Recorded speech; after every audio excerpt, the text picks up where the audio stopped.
प्रश्न है, संलग्न चित्रों ए व बी, ये दो चित्र हैं ए व बी में समान रूप से आवेशित तीन कण ए बी व सी दिखाए गए हैं। ए बी सी ये जो कण हैं ये तीनों समान रूप से आवेशित हैं। कण ए के द्वारा कण बी पर आरोपित वैद्युत बल 2 × 10⁻⁻⁶ न्यूटन है। तो ए के द्वारा जो बी पर आरोपित बल है, हम इसको लिखते इस तरह लिख देते एफ ए बी। ए के द्वारा बी पर आरोपित बल जो दिया गया है वो हमको दिया गया 2.0 × 10⁻⁻⁶ न्यूटन का है। प्रत्येक चित्र में ज्ञात कीजिए कण सी द्वारा कण बी पर आरोपित वैद्युत बल। यानी हमें ज्ञात करना है पहले चित्र में फर्स्ट ए में कि सी के द्वारा बी पर आरोपित बल यानी एफ सी बी का मान ज्ञात करना है। और क्या है, कण बी पर नेट बल ज्ञात करना है यानी एफ बी हमें ज्ञात करना है। ये दो चीज ज्ञात करनी है इन दोनों चित्रों में। ए से बी के बीच की जो दूरी दी गई हमको ए बी, ये हमको दी गई 0.015 मीटर। दशमलव एक अंक किसका है, 2 अंक किसका है, तो कितना हो जाएगा ये 1.5 गुणे 10⁻⁻² मीटर हो जाएगी। और ये जो दूरी बीसी है ये कितनी हो जाएगी, ये हमको दी गई 0.010 मीटर दी गई है। ठीक, तो ये हो जाएगी एक अंक किसका है, 2 अंक किसका है, यानी 1.0 यानी एक ही बोलेंगे गुणे 10⁻⁻² मीटर। ए बी सी ये तीनों समान रूप से आवेशित हैं, तो इस पर जो आवेश के परिमाण है वो हम क्यू मान लेते हैं। अब हमें ए के द्वारा बी पर आरोपित बल दिया गया है ना, ए के द्वारा बी पर आरोपित बल दिया है, हमें दूरी दी गई है, तो हम आवेश का मान ज्ञात कर सकते हैं। तो ज्ञात कर लेते हैं इसको। तो कूलाम के नियम से दो बिंदुवत आवेशों के बीच लगने वाला आकर्षण या प्रतिकर्षण बल उन आवेशों की मात्राओं के गुणनफल के अनुपाती और उनके बीच की दूरी के वर्ग के व्युत्क्रमानुपाती होता है। यानी F = 1/4πε0 Q1 Q2/r²। तो हमें A के द्वारा B पर आरोपित बल का मान दिया गया यानी F ए बी, इसकी वैल्यू हो जाएगी 9 × 10⁻⁹ या इसको इसी तरह लिखा रहने देते, बाद में वैल्यू रख देंगे 1/4πε0। Q1 का मान Q हो जाएगा, Q2 का मान Q हो जाएगा, ये Q हो गया बटे r²। इन दोनों के बीच की दूरी और ए भी कितनी थी 1.5 गुणे 10⁻⁻² और ये वर्ग हो जाएगा। एफ ए बी का मान कितना दिया गया 2 × 10⁻⁻⁶, ये हो जाएगा 9 × 10⁻⁹। Q इंटू क्यू Q² हो जाएगा और ये हो जाएगा 1.5 का वर्ग 2.25 और 10⁻² का वर्ग 10⁻⁻⁴। तो Q² का मान निकाल लेते हैं। तो Q² बराबर हो जाएगा, ये संख्या ऊपर जाएगी और ये संख्या बटे में आ जाएगी, तो हो जाएगा 2 × 10⁻⁻⁶ गुणे 2.25 गुणे 10⁻⁻⁴ बटे 9 गुणे 10⁻⁹। 2.25 में 2 का गुणा करेंगे तो कितना 2 पंचे 10 की 0 हंस लगी 1, 2 दूनी 4 1 5 हो जाएगा, 2 दूनी 4 हो जाएगा, 2 अंक बाद दशमलव हो जाएगा 4.50 हो जाएगा गुणे 10⁻⁻। ये -6 है, ये -4 है, आधार समान है, गुणा में है तो घातें जुड़ जाएंगी। तो -6 में -4 जोड़ेंगे तो हो जाएगा -10 बटे 9 गुणे 10⁻⁹। ये हो गया 4.5 गुणे 10⁻⁹, ये 9 ऊपर -9 हो जाएगा, -10 और -9 -19 हो जाएगा बटे 9। दशमलव हटाएंगे 0 बढ़ाएंगे 45 कम 45 45 दूनी 90 या 4.5 में जब 2 का गुणा करें 9 आ जाता है तो 2 आ जाएगा, तो हो जाएगा 1/2 गुणे 10⁻⁻⁹। 2 पंचे 10, ये हो जाएगा 0.5 गुणे 10⁻⁻⁹। एक अंक खिसका देंगे कितना हो जाएगा माइनस, एक और में जुड़ जाएगा तो हो जाएगा 5 गुणे 10⁻⁻⁷ -19 से -1 जोड़ेंगे तो -20 ये हमने क्यू स्क्वायर का मान निकाल लिया। ठीक है, तो हमें सी के द्वारा बी पर आरोपित बल ज्ञात करना है, एफ सी बी का मान ज्ञात करना है। तो ये समान रूप से आवेशित कण है, हम मान लें धन आवेशित कण है, तो धन आवेश के कारण इस पर लगने वाला वैद्युत बल बाहर की तरफ हो जाएगा, है ना, इस दिशा में हो जाएगा।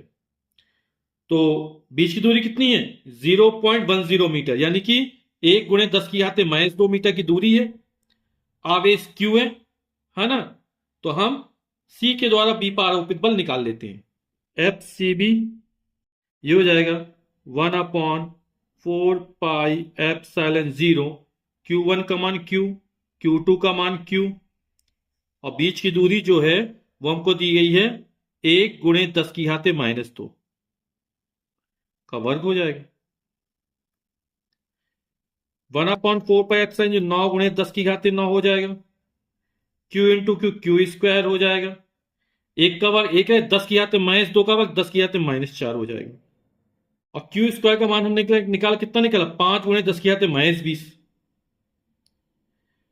10 की घात -4 ऊपर प्लस हो जाएगा, तो हो जाएगा 9 गुणे 10 की घात -4 प्लस हो जाए तो 9 4 13, 10 की घात 13 हो जाएगा। और क्यू स्क्वायर का मान रख देंगे 5 गुणे 10 की घात -20, तो 9 पना 45 गुणे 10 की घात, फिर गुणा और आधार समान है, 13 में -20 जोड़ेंगे तो माइनस का 7 बचा रहेगा। दशमलव यहां माना, एक अंक खिसकाएंगे, जब इस तरह दशमलव खिसकता है तो +1 जुड़ेगा, तो हो जाएगा 4.5 गुणे 10 की घात -7 में 1 जोड़ेंगे तो -6 हो जाएगा, और बल का मात्रक होता है न्यूटन, तो ये निकल आएगा हमारा सी के द्वारा बी पर आरोपित बल। तो सी के द्वारा बी पर जो आरोपित बल निकला उसका मान निकला है 4.5 इंटू 10⁻⁻6 न्यूटन का। और ए के द्वारा जो बी पर आरोपित बल को हमको दिया गया है 2 गुणे 10 की घात -6। हमने धनावेशित कर माना, सी के कारण क्या हो, बाहर की तरफ होगा, इस दिशा में होगा, सी के कारण बी पर बल, ए के कारण बी के बल इस दिशा में होगा। अब ये दोनों दिशा पर विपरीत है ना, अब ये दोनों दिशा कैसी, परस्पर विपरीत है, तो परिणामी कैसे निकलेगा, जब वेक्टर परस्पर विपरीत दिशा में हो तो घटाते हैं, तो जिसका मान ज्यादा हो ज्यादा हम इसका घटा देंगे। तो सी के द्वारा बी पर आरोपित बल का मान ज्यादा है तो हम इसमें से इसको घटा देंगे, तो बी पर हमारा नेट बल निकल आएगा। तो नेट बल कैसे निकलेगा, एफ सी बी में एफ ए बी का मान घटा देंगे, एफ सी बी यानी सी के द्वारा बी पर आरोपित बल में एफ ए के द्वारा बी पर आरोपित बल घटा देंगे तो कण बी पर लगने वाला नेट बल निकल आएगा। तो एफ सी बी का मान हमको दिया गया 4.5 गुणे 10 की घात -6 माइनस, और इसका मान हमको दिया गया 2 गुणे 10 की घात -6, 10 की घात -6 कॉमन निकाल लेंगे तो हो जाएगा 4.5 -2 -2, और 4.2 में 2 जाएगा तो आएगा 2.5, 4.5 में 2 जाएगा तो आएगा 2.5 गुणे 10 की घात -6, और बल का मात्रक न्यूटन। तो ये बी पर आरोपित नेट बल निकल आए। अब चित्र बी में हमें सी के द्वारा बी पर आरोपित बल निकालना है और बी पर नेट बल निकालना है। सेम जो प्रोसेस इसमें किया इसी तरह इसमें भी करना है, बस थोड़ा दिशा का फर्क पड़ेगा। तो हम पहले इसमें ए के द्वारा बी पर जो बल दिया गया है ना, दूरी पूरी वही सेम है, आवेश भी वही है ना, तो क्यू स्क्वायर का मान निकल आएगा। क्यू स्क्वायर का मान कितना निकलेगा, जितना इसमें निकला था 5 गुणे 10 की घात -20 निकलेगा। अब हम सी के द्वारा बी पर आरोपित बल निकालेंगे, दूरी वही है हमारी, है ना, उसमें तो कोई फर्क नहीं पड़ा ना, वही है। जैसे यहां पर जो दूरी दी गई थी आवेश भी वही है ना, ए के द्वारा जो बी पर आरोपित बल है उसकी दिशा ये होगी एफ ए बी, दिशा का फर्क पड़ेगा यहां पर। अब सी के द्वारा जो बी पर आरोपित बल है उसका परिमाण तो वही रहेगा, क्योंकि दूरी वही है, आवेश वही है, यहां से जो क्यू स्क्वायर का मान निकला वो भी वही है। दिशा का फर्क है, यहां पर ये एफ सी बी, सी के द्वारा बी पर आरोपित बल, दिशा में फर्क पड़ेगा, है ना, तो मान वही निकलेंगे। तो हम डायरेक्ट मान लिख देते हैं। तो सेकंड पार्ट में क्या हो जाएगा, क्यू स्क्वायर का मान उसी तरह निकलेगा, इतना 5 गुणे 10 की घात -20, और फिर सी के द्वारा बी पर आरोपित बल यही निकले 4.5 गुणे 10 की घात -6। तो कितना मान निकलेगा 4.5 इंटू 10⁻⁻6 न्यूटन। ठीक है, अब हमें क्या बी पर नेट बल ज्ञात करना है। अब इस चित्र को देखेंगे तो यहां पर एफ ए बी है, ये एफ बी है। कैसा कोण बन रहा, समकोण बन रहा है ना। तो जो परिणामी जाएगा वो इन दोनों के बीच से कहीं जाएगा। एफ बी पर जो परिणामी बल लगेगा वो इन दोनों के बीच से कहीं जाएगा। तो ये परिणामी कैसे निकले, चूंकि समकोण त्रिभुज है तो हम परिणामी के मान पाइथागोरस की प्रीमिस निकाल लेते हैं। एफ ए बी के मान को दिया गया 2.0 इंटू 10⁻⁻6 न्यूटन। तो परिणामी बल एफ बी बराबर हो जाएगा हमारा under root F A B का square plus F C B का स्क्वायर। तो इसका हम पाइथागोरस की प्रीमिस निकाल लेंगे। पाइथागोरस की प्रीमिस क्या कहती है, किसी समकोण त्रिभुज में कर्ण पर बना वर्ग शेष दो भुजाओं पर बने वर्गों के योगफल के बराबर होता है। एफ ए बी का मान हमको दिया 2 गुणे 10 की घात -6, इसका वर्ग कर देंगे। एफ सी बी का मान दिया 4.5 इंटू 10⁻⁻6, इसका वर्ग कर देंगे। 2 का वर्ग 4, 10 की घात -6 का वर्ग 10 की घात -12 हो जाएगा, प्लस 4.5 का वर्ग ये निकलेगा 20.25 गुणे 10 की घात -12। तो घात समान है, 20.25 में 4 जोड़ेगा तो हो गया 24.25 गुणे 10 की घात -12। अब 10 की घात -12 का वर्गमूल 10 की घात -6 निकल आ गया। 24.25 का वर्गमूल निकालिएगा और कितना निकलेगा ये निकलेगा 4.924 और 10 की घात -12 का वर्गमूल 10 की घात -6। और परिणामी बल निकाल, बल का मतलब न्यूटन होता है, तो एफ बी का मान हमारा ये निकल आएगा 4.924 गुणे 10 की घात -6 न्यूटन। यहां पर था सी के द्वारा जो बी पर आरोपित बल था उसका मान ज्यादा था, है ना, तो इसमें से इसको घटाया था। तो जो परिणामी बल की दिशा निकली थी वो बी से ए की ओर निकली थी, है ना, इस दिशा परिणामी बल लग रहा था। इसमें किस दिशा में लगेगा, यहां पर ये कोण जो हमने माना थीटा, ठीक, 6 तो टेन थीटा लंब बटे आधा, तो क्या F C B upon F B A B हो जाएगा, है ना। तो टेन थीटा वाला लंब बटे आधा, तो इस कोण के लिए ये वाली भुजा लंब बनेगी जब इस पर आप खींचेंगे, तो F C B upon F A B हो जाएगा। इसमें दिशा लिख देते हैं, कहां से, बी से ए की ओर लगेगी।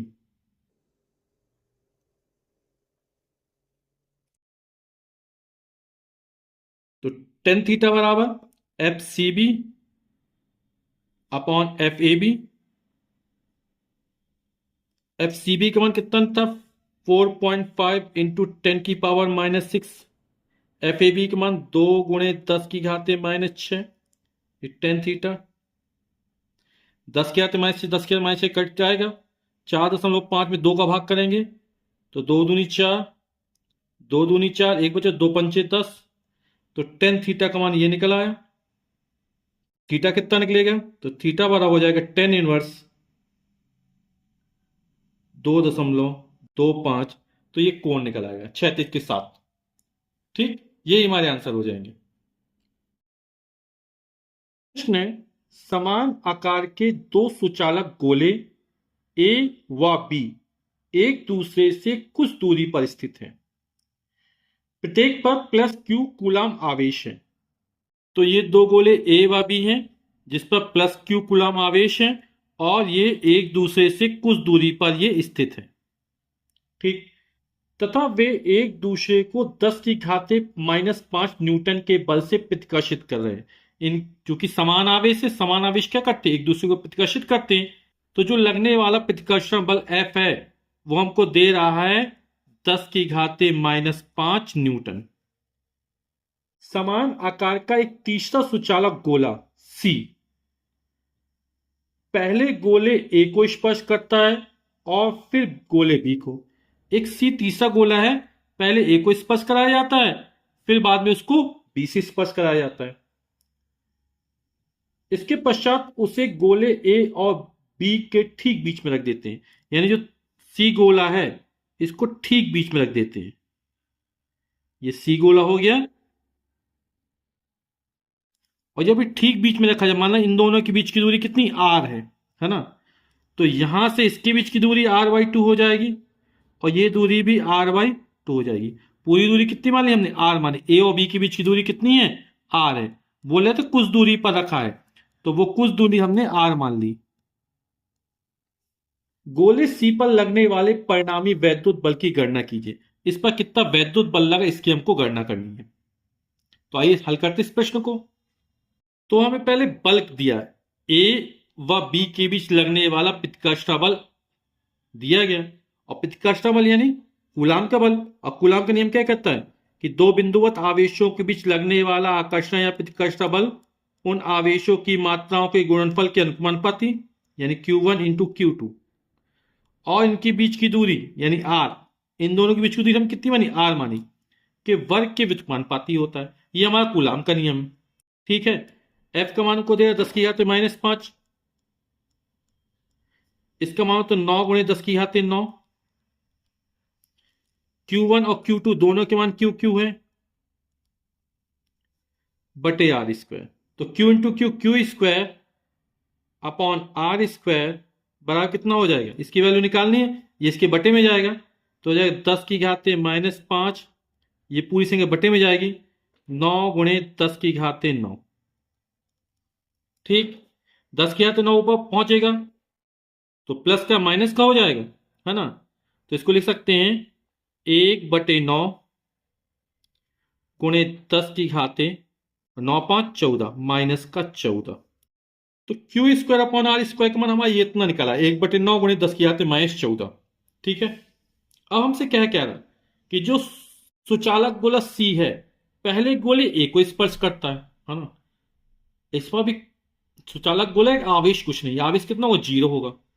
जब A को स्पर्श कराया जाएगा तो दोनों पर जैसे स्पर्श कराएंगे आवेश समान रूप से वितरित हो जाएगा, यानी दोनों गोलों पर आवेश कैसा हो जाएगा, समान हो जाएगा, है ना।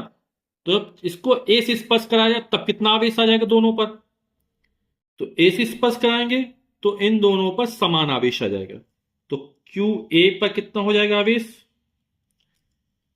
इस पर Q है, A पर, C पर 0 है, इस पर कोई आवेश नहीं है अभी, इस पर Q आवेश था, दोनों को जोड़ा, 2 का भाग कर दिया, क्योंकि दोनों पर परिमाण समान आ जाएंगे, तो Q + 0 Q/2 हो जाएगा, है ना। यानी A और C गोलों पर आवेश कितना हो, Q/2 हो जाएगा। क्या कह रहा, अब C गोले को B से स्पर्श कराया जाता है ना, तो अब गोले B से स्पर्श करने पर क्या होगा, अब इस पर Q/2 आवेश आ गया, है ना, और यहां पर B पर Q आवेश है, तो जैसे स्पर्श करें दोनों पर आवेश समान हो जाएगा, यानी दोनों आवेशों को जोड़ेंगे और 2 का भाग कर देंगे, तो कितना आवेश हो जाएगा। अब QB और QC दोनों पर आवेश समान रहेगा, तो हम डायरेक्ट लिखते हैं QB बराबर QC, दोनों पर आवेश के परिमाण समान कितने हो जाएंगे, B पर अभी आवेश Q है और C पर कितना आ गया था, Q/2 आ गया था बटे 2, तो 1 + आधा कितना हो, 3/2 हो जाएगा। तो 3Q/2 अपॉन में 2 पहले से था, इसको हल करें, 2 × 2 और +1 3/2 हो जाएगा, 2 में 2 गुण हो जाएगा तो हो जाएगा 3Q/4। ठीक, तो अब नई कंडीशन के अनुसार इस पर जो आवेश है फिर से चित्र बना देते हैं आपको। तो जब गोले C पर जिस पर कोई आवेश नहीं था, है ना, A से स्पर्श कराया जाता तो आवेश कितना हो जाता है, दोनों पर Q/2 आवेश आ जाता है। फिर C गोले को B से स्पर्श कराया जाता है तो कितना आवेश हो गया था, 3Q/4 और 3Q/4, और इसको ठीक बीच में रख दिया जाता है, यानी बीच की दूरी कितनी है, r/2 है। अब क्या रहा, C पर परिणामी बल का मान ज्ञात करना है, तो हमें C पर परिणामी वैद्युत बल ज्ञात करना है। तो हम A के कारण C पर बल निकालते हैं, B के कारण C पर बल निकालते हैं, है ना। तो पहले A के कारण C पर लगने वाला वैद्युत बल, तो A के कारण C पर लगने वाला वैद्युत बल FAC कर दिया, 1/4πε0 Q1 का मानो Q/2 हो जाएगा, या QA लिख देते, QA क्यू सी और बीच की दूरी r/2 का होल ऑफ स्क्वायर। ए से सी के बीच की दिशा क्या हो जाएगी? ये प्रत्येक आवेश कैसे हैं? धनावेशित हैं। तो एक एक कण सी पर लगने वाला बल और धनावेश बल की दिशा क्या बाहर की तरफ होती है, धनावेश से दूर होती है। तो ये बल हो जाएगा एफ ए सी। दिशा क्या हो जाएगी? ए से बी की ओर या ए से सी की ओर। तो 1/4 पाई एप्सिलॉन 0 का मान 9 × 10⁹ क्यू ए का मान Q/2, क्यू सी का मान 3Q/4। इसका वर्ग करेंगे तो हो जाएगा r² और 2 का वर्ग 4। तो हो जाएगा 9 × 10⁹ r²/4 है। ऊपर ये संख्या पलट जाएगी तो हो जाएगा 4/r²। Q into Q square हो जाएगा 3Q²। 4 दूनी 8, 4 एकम 4, 4 दूनी 8, 2 बार जाएगा ये। तो ये लेकिन 3/2 हो जाएगा। तो 9 × 3/2 × 10⁹ और ये है Q²/r²। तो 9 × 3/2 × 10⁹ और Q²/r² का मान निकाला था अपने। कितना निकला था ये? 1/9 × 10⁻14। तो हो जाएगा, इसकी जगह रख देंगे 1/9 × 10⁻14। 9 से 9 कैंसिल हो जाएगा। 3/2 यानी 1.5 गुणे 10⁻9 या 10⁻14। आधार समान है, गुणा में घाते जोड़ेंगे तो 9 में जब -14 जोड़ेंगे तो कितना बचेगा? 9 × 5 = 14, माइनस का 5 आ जाएगा। और बल का मात्रक न्यूटन। और दिशा क्या होगी? ए से सी की ओर होगी। हमने ए के कारण सी पर लगने वाला वैद्युत बल निकाल लिया। अब बी के कारण सी पर लगने वाला वैद्युत बल निकालेंगे। ये भी धनावेशित कण है, तो वैद्युत बल की दिशा इसी रेखा के अनुदिश होगी। और धनावेश के कारण धनावेश से दूर, क्योंकि सी पर निकालना है तो इस दिशा में होगी। और बी के कारण सी पर ये हो जाए FBC। दिशा बी से सी की ओर हो जाएगी। ठीक है। अभी आवेश कितना है? 3Q/4 है बी पर और सी पर भी 3Q/4 है। दूरी r/2 है, क्योंकि सी को ठीक बीच में रख दिया गया था। FBC बराबर हो जाएगा 1/4 pi epsilon 0 QB into QC upon बीच की दूरी r/2 हो गई तो r/2 का स्क्वायर।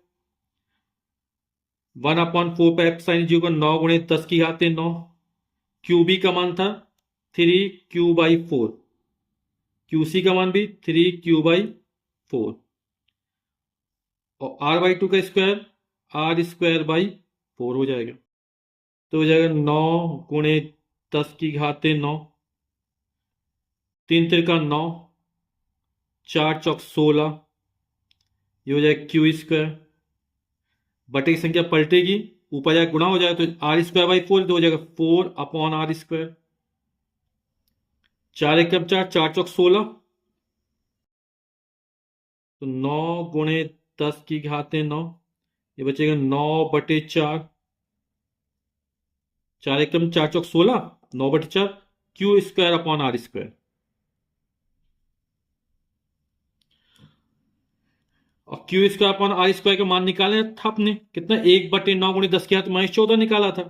तो 9 × 10⁻9, 9/4 और इसका मान रख देंगे 1/9 × 10⁻14। 9 से 9 कट जाएगा, ये बचा 9/4 × 10⁻। 10⁻9 में 10⁻14 गुणा करेंगे तो आएगा 10⁻5। 4 दूनी 8, बचा 1, 0.0 बढ़ाएंगे 10 हो जाएगा। 4 दूनी 8, 2 बचा, 4 पंचे 20, 2.25 × 10⁻5 न्यूटन। इसमें जो लगने वाले बल की दिशा वो बी से सी की ओर होगी, है ना? बी से सी की ओर। तो ए के कारण जो सी पर लगने वाला बल है FAC, ये इस दिशा में है और इसका मान कितना निकला? 1.5 × 10⁻5 न्यूटन। बी के कारण सी पर लगने वाला बल FBC इस दिशा में है, इसका 2.25 गुणे 10 के घात -5 न्यूटन निकला। अब दोनों बल कैसे विपरीत दिशा में, एक इस दिशा में लग रहा है, एक इस दिशा में लग रहा। तो जब दो बल विपरीत दिशा में लगते हैं या दो वेक्टर विपरीत दिशा में होते हैं तो परिणामी कैसे निकालते हैं, घटाकर निकालते हैं ना। और किसमें कौन घटेगा, जिसका मान अधिक हो अधिक में कम घटा देंगे और दिशा किसकी ओर, अधिक वाले की ओर हो जाएगी। तो एफ बी सी का मान अधिक है तो इसमें से इसको घटा देंगे और लगने वाला किस दिशा में हो जाएगा, बी से ए की ओर हो जाएगा, सी से ए की ओर हो जाएगा। तो जो परिणामी बल लगेगा वो बी से ए की ओर लगेगा, जिस दिशा में लगने वाला बल एफ बी सी है। और कितना लगेगा, एफ बी सी में एफ ए सी घटा देंगे। जब दो वेक्टर परस्पर विपरीत दिशा में होते हैं तो उसका जो परिणामी निकलता है वो घटा के निकलता है। ठीक है, तो अधिक वाले में से कम वाले को घटा देते हैं और दिशा क्या होगी, जो अधिक, जिसका मान अधिक होगा। ठीक है, तो अतः गोले सी पर लगने वाला परिणामी वैद्युत बल हमने एफ सी मान लिया। तो ये क्या हो जाएगा, अभी चर्चा की थी, F B C minus F A C. F B C का मान कितना निकाला था हमने, 2.25 गुणे 10 की घाते -5 न्यूटन था। एफ ए सी का मान 1.5 गुणे 10 की घाते -5 न्यूटन था। क्योंकि घाते समान है, 2.25 में 1.5 घटा देंगे, कितना आएगा 0.75 गुणे 10 की घाते -5।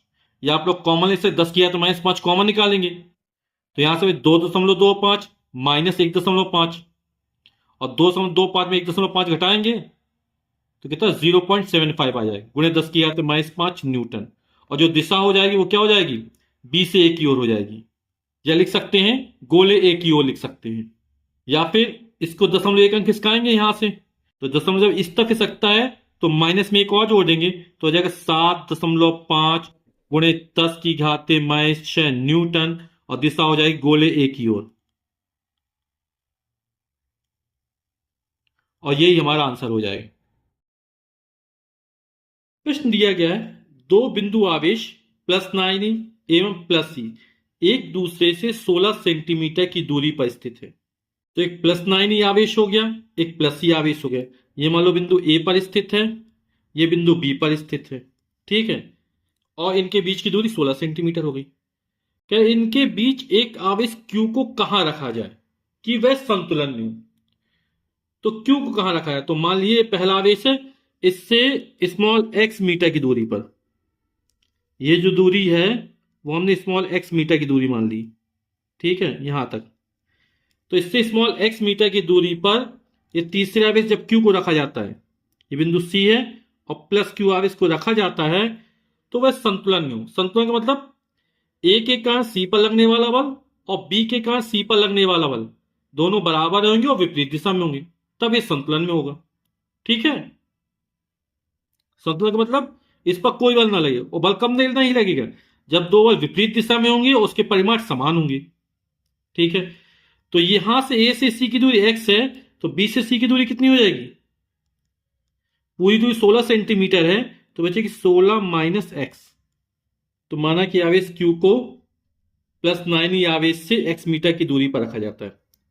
तो अब देखो A के कारण जब C पर बल निकालेंगे, ये धनावेशित कण है और धनावेशित कण के कारण क्या होता है, जो लगने वाला बल है धनावेश से दूर होगा, तो C पर निकालना तो C की ओर हो जाएगा, यानी A से C की ओर हो जाएगा। ये जो बल FAC निकलेगा, FAC A के कारण C पर लगने वाला बल, इससे ये भी धनावेशित कण है, C पर निकालना है तो धनावेश से दूर और C पर निकालना है C की ओर हो जाएगा, तो ये लगने वाला बल हो जाएगा FBC। अब दोनों विपरीत दिशा में, यदि परिमाण बराबर हो जाएंगे तो ये संतुलन में आ जाएगा। तो आवेश Q संतुलन कब होगा, जब FAC का मान FBC के मान के बराबर होगा। तो आवेश Q संतुलन में होगा जब FAC A के कारण C पर लगने वाला बल बराबर होगा FBC B के कारण C पर लगने वाला बल, और बल कूलॉम के नियम से ज्ञात करेंगे, ये होगा 1/4 पाई एप्सिलॉन 0। A पर कितना आवेश है, 9 ही आवेश है तो 9 ही लिख देते हैं। क्या होता है 1/4 पे एप्सिलॉन Q1 Q2/r², तो Q1 का मान 9 ही हो गया। Q2 C पर आवेश कितना Q रखा और बीच की दूरी A से C की दूरी कितनी हो जाएगी x, तो x² हो जाएगा। क्या होता है 1/4 पाई एप्सिलॉन Q1 तो ए पर 9 ही आवेश है तो Q1 हो गया। Q2 सी पर Q आवेश है और ए से सी के बीच की दूरी x है तो x स्क्वायर हो गया बराबर। इस तरह एफ बी सी, बी के कारण सी पर लगने वाला बल दिशा हमने पहले लिख दी थी, विपरीत होंगी, है ना। तो 1/4πε0। अब Q1 Q2 upon R square, तो बी पर आवेश कितना स्थित है, ई है, तो यहां पे ई हो जाएगा इनटू सी पर आवेश क्यू स्थित है। इन दोनों के बीच बी सी के बीच की दूरी कितनी है, 16 माइनस एक्स, तो हो जाएगा 16 माइनस एक्स का स्क्वायर। समझ गए ना। कूलम्ब का नियम कहता है क्या है कि दो बिंदुवत आवेशों के बीच लगने वाला आकर्षण या प्रतिकर्षण बल उन आवेशों की मात्रा को गुणनफल के अनुपाती और उनके बीच की दूरी के बल के व्युत्क्रमानुपाती होता है। और जो सूत्र होता है F बराबर 1/4πε0 Q1 Q2 upon R square.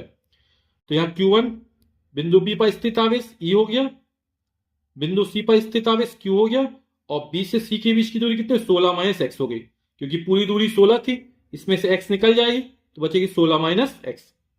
इसको सॉल्व 1/4πε जिससे 1/4πε कट जाएगा, e इंटू क्यू से e इंटू क्यू कट जाएगा, e से यहां से बचेगा 9 बटे यहां से बचेगा एक्स स्क्वायर बराबर, ये सब ऊपर कट गया बचेगा 1, यहां से बचेगा 16 माइनस एक्स का होल ऑफ स्क्वायर।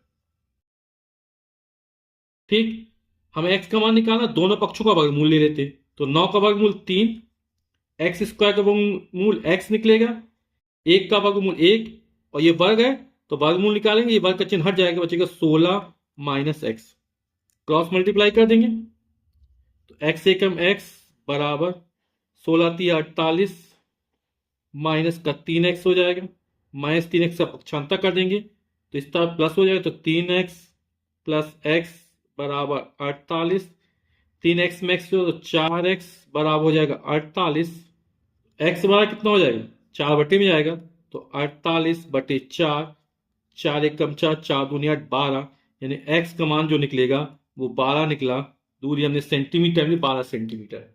तो जब आवेश q को, है ना, +9 आवेश से कितनी 12 सेंटीमीटर की दूरी पर रखा जाएगा, है ना, तब इस पर परिणामी बल शून्य हो जाएगा, यानी ए के कारण सी पर लगने वाला बल और बी के कारण सी पर लगने वाला बल बराबर और विपरीत होंगे, है ना, तब ये संतुलन में होगा।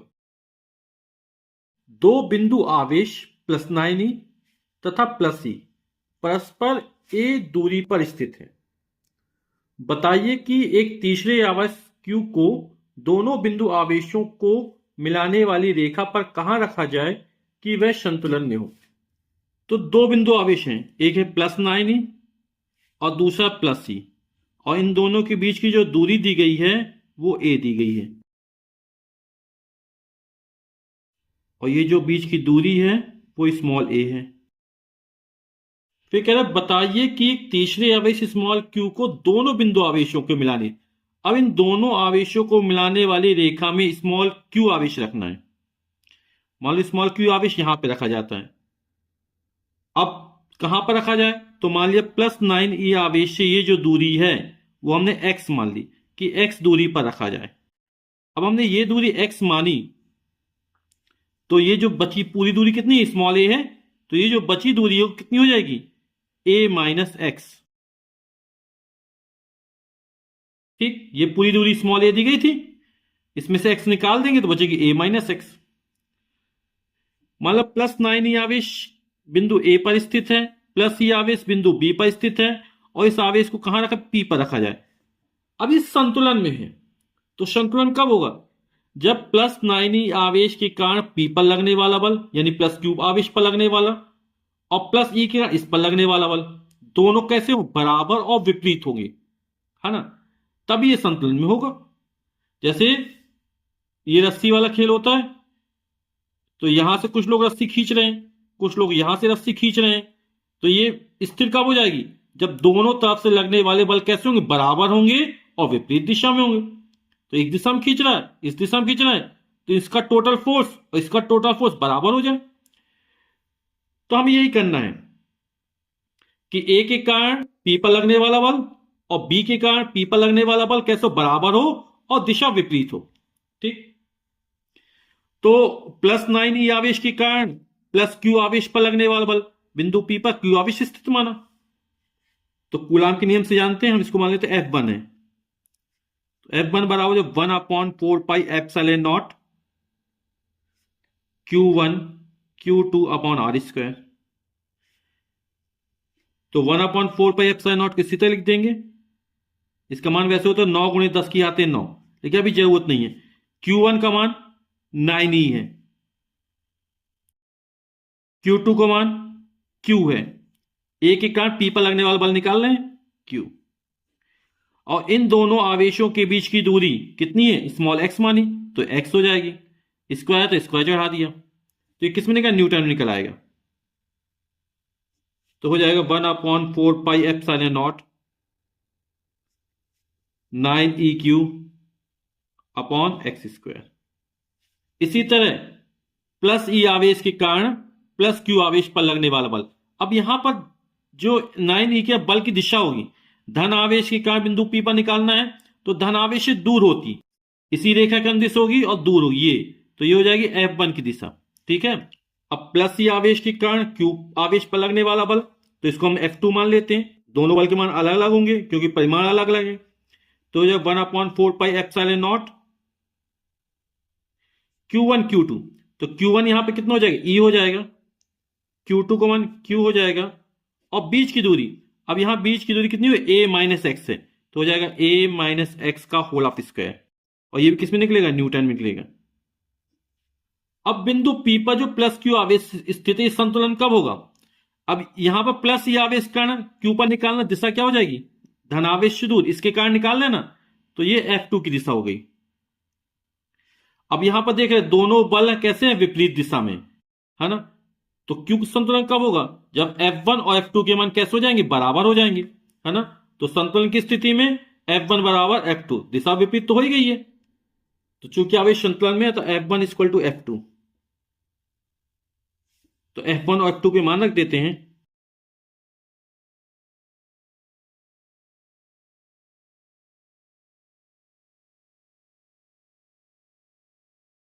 अब 1/4 पे एप्सिलॉन नॉट से 1/4 पाई एप्सिलॉन नॉट कट जाएगा, ई क्यू से ई क्यू कट जाएगा, तो यहां से बचेगा 9 यानी 9/x² बराबर, यहां से कुछ बचेगा 1 माइनस एक्स का होल ऑफ स्क्वायर।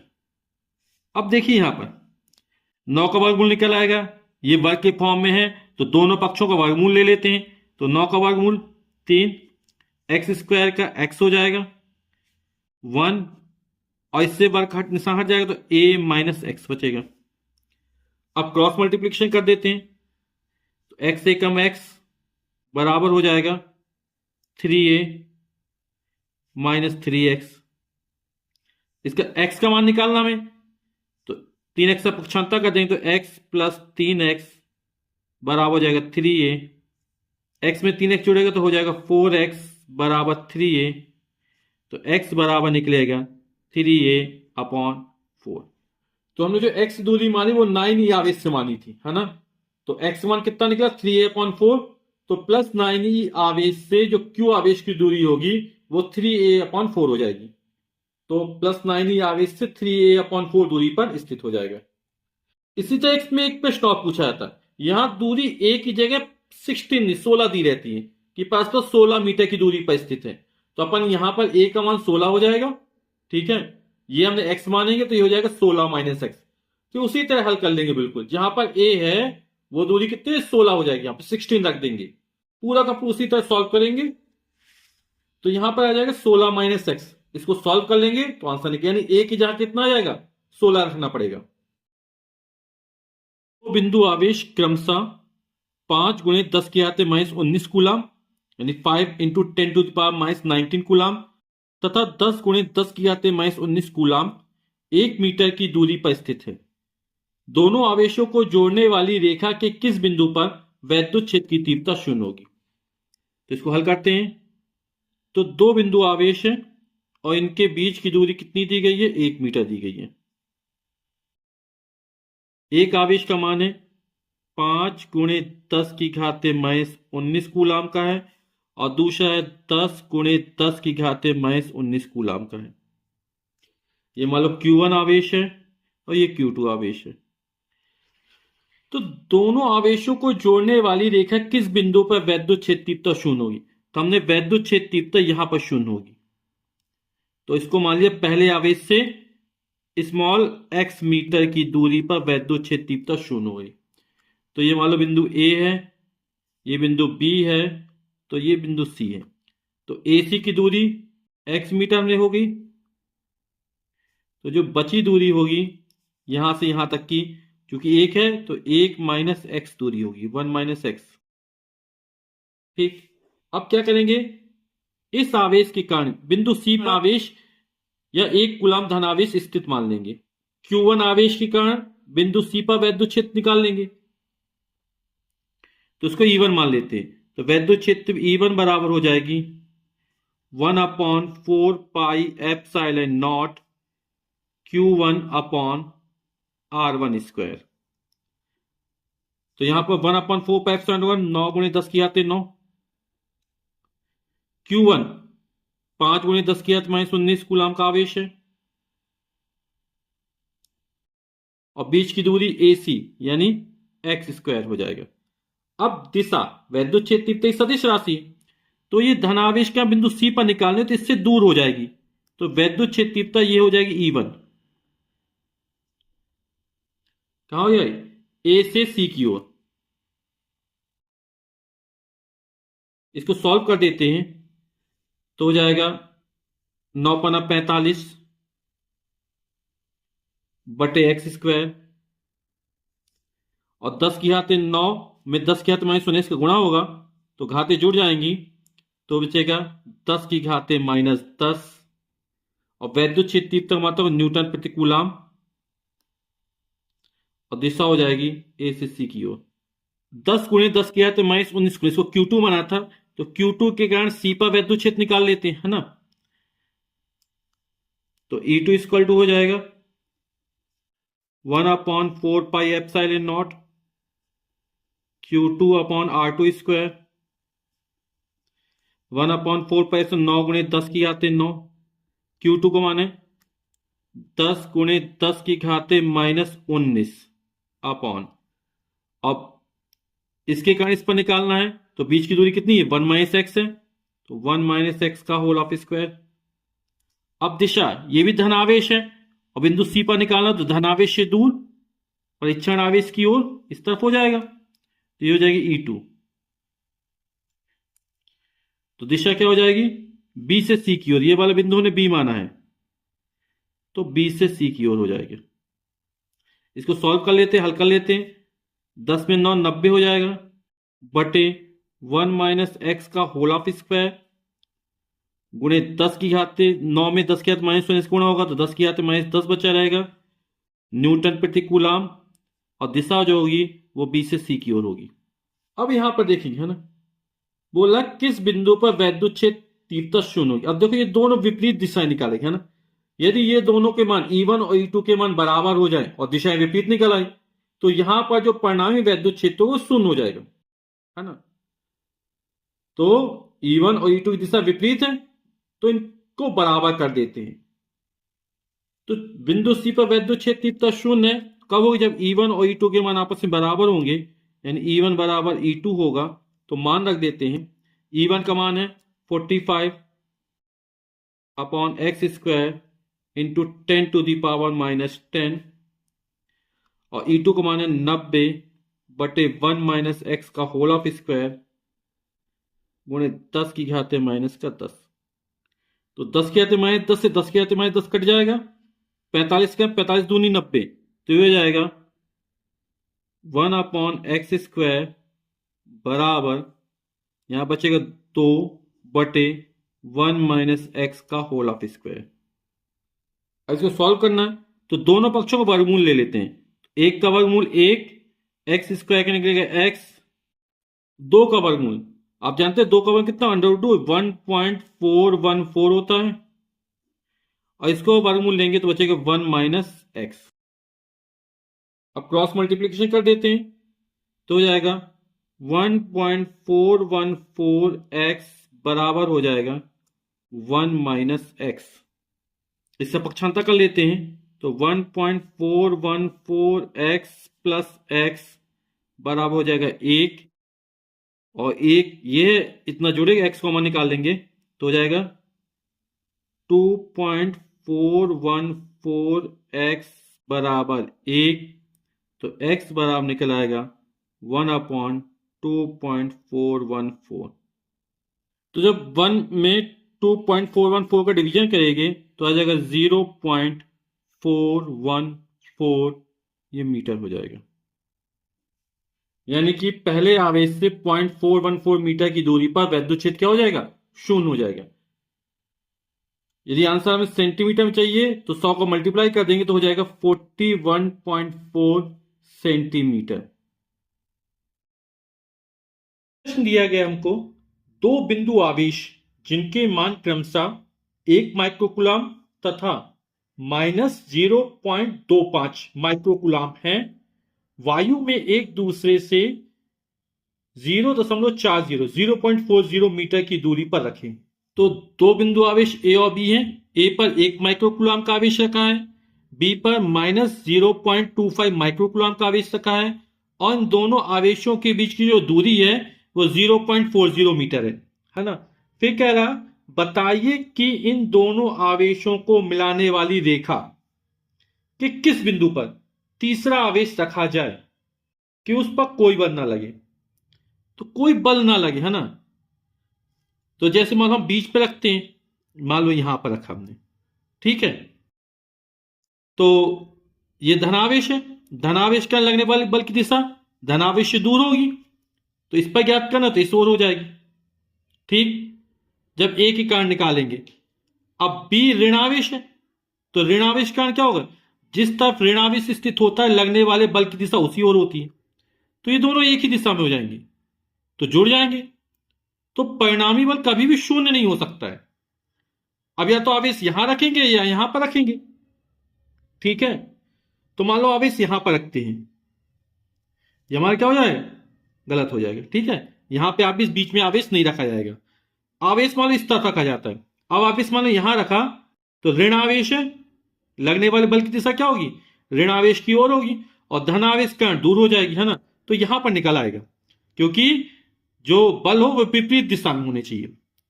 तो हमने मान लिया कि जो आवेश है इस पर आवेश का परिमाण हम क्यू मान लेते हैं, ठीक है। और ये कहां रखा जाता है, जो बी है ना, दूसरा आवेश, उससे इसकी दूरी मान लेते स्मॉल एक्स से।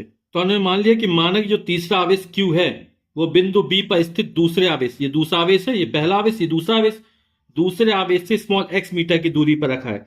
यानी बी से सी के बीच की जो दूरी है बी सी, वो कितनी है, स्मॉल एक्स मीटर हमने मान ली है, ठीक है। अब समझिए, एक बार फिर दिशा समझते हैं। एक पर धनावेश है और सी पर निकालना है, तो ए के कारण सी पर लगने वाला जो बल होगा, ये धनावेश, धनावेश से दूर, और इस रेखा में होगा सी पर निकालना है, तो इससे दूर हो जाएगा, ये हो जाएगा ए के कारण सी पर लगने वाला बल, ये हो जाएगा एफ ए सी, ठीक। अब बी के कारण सी पर लगने वाला बल, चूंकि ऋण आवेशित करण है, तो लगने वाला बल क्या होगा, ऋण आवेश की ओर होगा, तो ये जो बल लगेगा ये एफ बी सी होगा। बिंदु सी पर देखेंगे तो ये बल इस दिशा में लगा, ये बल इस दिशा में। यदि दोनों के परिमाण बराबर हो जाए तो सी पर लगने वाला परिणामी बल शून्य हो जाएगा। तो हम क्या करेंगे, एफ ए सी का मान एफ बी सी के मान के बराबर कर देंगे। यानी बिंदु सी पर ए के कारण सी पर लगने वाला बल और बी के कारण सी पर लगने वाला बल दोनों कैसे हो, बराबर हो जाए, और दिशा कैसी हो, विपरीत हो। तो तीसरे आवेश पर कोई बल नहीं लगेगा जब एफ यानी ए के कारण सी पर लगने वाला बल और एफ बी के कारण सी पर लगने वाला बल दोनों के परिमाण कैसे बराबर हो जाएंगे, दिशा विपरीत है ही, ठीक है। तो इन दोनों को बराबर कर देते हैं। ए के कारण सी पर लगने वाला बल कूलाम के नियम से ज्ञात करेंगे, तो हो जाएगा 1/4 pi epsilon 0 Q A Q C, और ए से सी के बीच की दूरी ए सी का वर्ग, है ना। कूलम्ब नियम क्या कहता है कि दो बिंदुवत आवेशों के बीच लगने वाला आकर्षण या प्रतिकर्षण बल उन आवेशों की मात्राओं के गुणनफल के अनुपाती और बीच की दूरी के वर्ग के व्युत्क्रमानुपाती होता है। तो ए पर आवेश क्यू ए हो गया, सी पर आवेश क्यू सी हो गया, बीच की दूरी ए सी हो गई। इस तरह बी सी पर क्या हो जाएगा 1/4πε0 Q B Q C, B पर आवेश सी पर, बीच की दूरी क्या हो जाएगी बी से सी, बी सी का स्क्वायर, आर का स्क्वायर आता तो बी सी का स्क्वायर।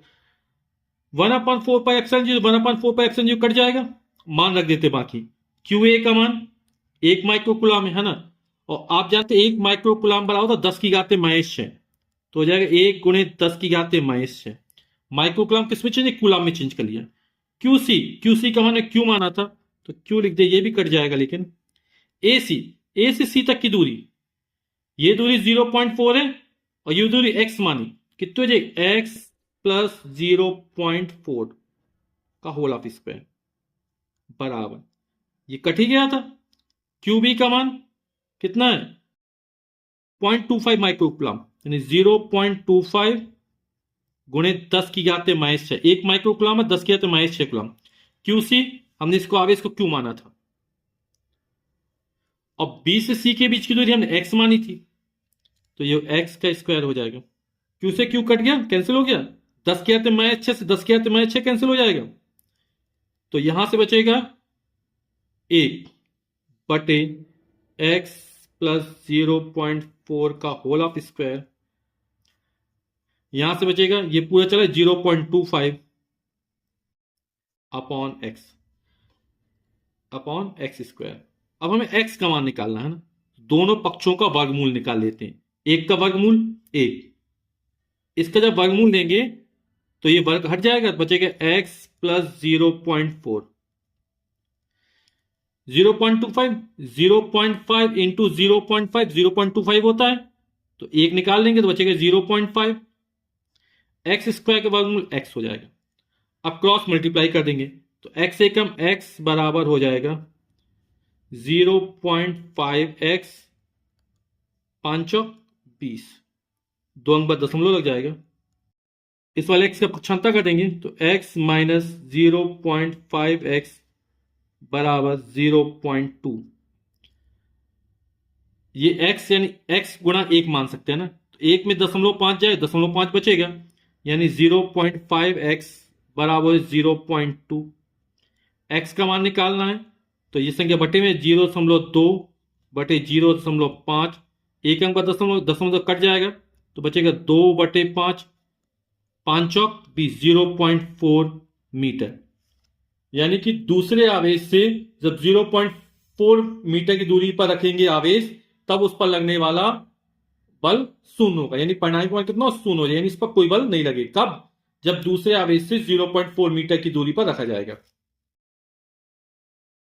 5 गुणे 10 की घात -4 कूलाम आवेश पर, तो आवेश का मान हमको दिया Q, वो हमको दिया गया है 5 गुणे 10 की घात -4 कूलाम का, ठीक है।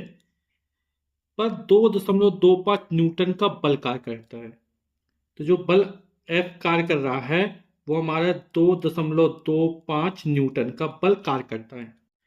उस बिंदु पर वैद्युत क्षेत्र की तीव्रता ज्ञात करना है। वैद्युत क्षेत्र तीव्रता ई से लिखी जाती है, ई का मान हमको ज्ञात करना है। तो आप लोग जानते हैं वैद्युत क्षेत्र तीव्रता ई बराबर होता है F/Q। F का मान है 2.25 न्यूटन और Q का मान है 5 गुणे 10 की घात -4 कूलाम, ठीक है। 10 की घात -4 को ऊपर है प्लस हो जाएगा, 2.25 5 का भाग करते हैं तो 2 छोटा है 5 से, तो 0.5 चौक 20, 2 बचा रहे 55 25 गुणे 10 की घात 4, दशमलव 1 अंक खिसकाएंगे, जब दशमलव 1 अंक स्थान यहां खिसकेगा तो यहां एक कम कर देंगे तो हो जाएगा 4.5, दशमलव यहां एक स्थान खिसकाया तो 1 4 में कम 3 हो जाएगा, तो 4.5 गुणे 10 की घात 3, और वैद्युत क्षेत्र तीव्रता न्यूटन प्रति कूलाम, बल का मात्रक न्यूटन, आवेश का मात्रक कूलाम, तो वैद्युत क्षेत्र तीव्रता का मात्रक क्या हो जाएगा न्यूटन प्रति कूलाम, और यही हमारा आंसर हो जाएगा।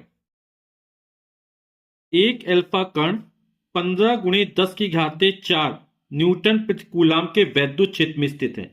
यानी जो कैपिटल ई का मान हमको दिया गया है वो है 15 गुणे 10 की घाते 4 न्यूटन प्रति कूलाम। उस पर लगने वाले वैद्युत बल की गणना करना, यानी F का मान हमें ज्ञात करना है। आप लोग जानते हैं जो अल्फा कण होता है वो 2 प्रोटॉन और 2 न्यूट्रॉन से मिलकर बनता है। यानी अल्फा कण पर जो आवेश होगा वो 2 प्रोटॉन के बाद धनावेश हो जाएगा।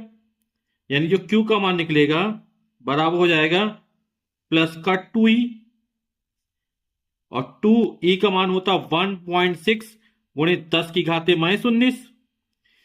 प्रोटॉन पर जितना धनावेश होता है इलेक्ट्रॉन पर ठीक उतना ही ऋणावेश होता है ना। तो यहां पे कितना हो जाएगा, 16 दूनी 32, 3.2 इंटू 10⁻⁻19 कूलाम। हम लोग जानते हैं कि वैद्युत क्षेत्र की तीव्रता E बराबर होता है F/Q। F बराबर कितना, Q इंटू E हो जाएगा। तो वैद्युत बल F बराबर हो जाएगा Q इंटू E। Q का मान ये निकाला भैया 3.2 इंटू 10⁻⁻19, और E का मान दिया गया 15 गुणे 10 की घाते 4। इसको हल कर लेते हैं। 15 गुणा तो 15 दूनी 30 की, जीरो हंस लगी 3, 15 3 45 और 3 48। एक अंक बाद दशमलव लग जाएगा, गुणे 10 की घाते -19 है और 10 की घाते 4 गुणा में है, तो घाते जुड़ जाएंगे क्योंकि आधार समान है। -19 प्लस का 4 हो जाएगा, तो हो जाएगा 48 गुणे 10 की घाते -19 से प्लस का 4 जोड़ेंगे तो माइनस का 15 आ जाएगा। अब दशमलव यहां स्थित मानेंगे, है ना। जब इस तक खिसकाएंगे तो प्लस में 1 जुड़ेगा, तो ये हो जाएगा हमारा 4.8। यहां दशमलव एक अंक खिसका तो -15 प्लस का 1 जोड़ेंगे तो कितना हो जाएगा, -14। और वैद्युत बल का मात्रक न्यूटन। यही हमारा आंसर हो जाएगा। हीलियम के नाभिक के कारण उससे 1 एंगस्ट्रॉम की दूरी पर वैद्युत क्षेत्र की तीव्रता की गणना कीजिए। तो हीलियम का नाभिक, है ना, हीलियम का नाभिक में 2 प्रोटॉन और 2 न्यूट्रॉन होते हैं। यानी हीलियम का नाभिक क्या कहलाता है, अल्फा कण कहलाता है। तो न्यूट्रॉन पर तो कोई आवेश होते नहीं है, प्रोटॉन पर धन आवेश होता है। हीलियम के नाभिक में क्या होते हैं, 2 प्रोटॉन और 2 न्यूट्रॉन होते हैं। तो प्रोटॉन का धनावेश आ जाएगा, तो Q बराबर होता है N इंटू ई, यानी 2E हो जाएगा, क्योंकि 2 प्रोटॉन है। तो और प्रोटॉन पर आवेश कितना होता है, 1.6 गुणे 10 की घाते -19 का। इलेक्ट्रॉन पर जितना ऋणावेश होता है प्रोटॉन पर ठीक उतना ही धनावेश होता है। तो यहाँ पर परिमाण लिखा गया कितना, 1.6 गुणे 10 की घाते -19, और ये किसमें आएगा, कूलाम में आएगा। तो 16 दूनी 32, ये हो जाएगा 3.2 3.2 इंटू 10⁻⁻19 कूलाम। अब उससे 1 एंगस्ट्रॉम की दूरी पर ज्ञात करना है। तो दूरी जो R का मान है वो 1 एंगस्ट्रॉम दे रहा। आप जानते 1 एंगस्ट्रॉम बराबर 10 की घाते -10 मीटर होता है। वैद्युत क्षेत्र की तीव्रता की गणना करनी है, E का मान हमको ज्ञात करना है। तो आप लोग जानते हैं वैद्युत क्षेत्र तीव्रता E बराबर होता है 1/4πε0 Q/R²। तो 1/4πε0 का मान हो जाएगा 9 गुणे 10 की घाते 9। Q का मान है 3.2 इंटू 10⁻⁻19, और R और दूरी 10 की घाते -10 मीटर। इसका वर्ग कर देंगे। अब इसको हल करते हैं तो 9 दूनी 18 की 8, हासिल लगी 1, 9 3 27, हासिल का 1 28। एक अंक पर दशमलव लग जाएगा, गुणे 10 की घाते 9 में 10 के घाते -19 का गुणा होगा, तो घात आधार समान घाते जुड़ जाएंगी, तो 9 में -19 जोड़ेगा तो माइनस का 10 बचा रहेगा, अपॉन 10 की घाते -10 का वर्ग करेंगे, यानी 10 की घाते -10 गुणे 10 की घाते -10, यानी घात के ऊपर जब घात लगी होती है घातों का गुणा हो जाता है। तो 10 दूनी 20, ये हो जाए 10 की घाते -20। अब 10 की घाते -20 ऊपर जाएगा, अंश में प्लस हो जाएगा, तो हो जाएगा 28.8 गुणे 10 की घाते -10 है, और ये ऊपर आया तो 10 की घाते प्लस का 20 हो गया, तो हो जाएगा 28.8। आधा समान है, फिर घाते जुड़ जाएंगी, तो 20 माइनस 10 में प्लस का 20 जोड़ेंगे तो कितना, 20 माइनस 10 यानी 10 बचा रहेगा। अब दशमलव लेफ्ट हैंड खिसकता है तो प्लस का एक और जुड़ जाएगा, तो यहां पे दशमलव खिसकाएंगे एक अंक तो हो जाएगा 2.88 और 10 की घात 10 में एक जोड़ 10 की घात 11 और वैद्युत क्षेत्र तीर्थक और न्यूटन प्रतिकूलाम, यही हमारा आंसर हो जाएगा।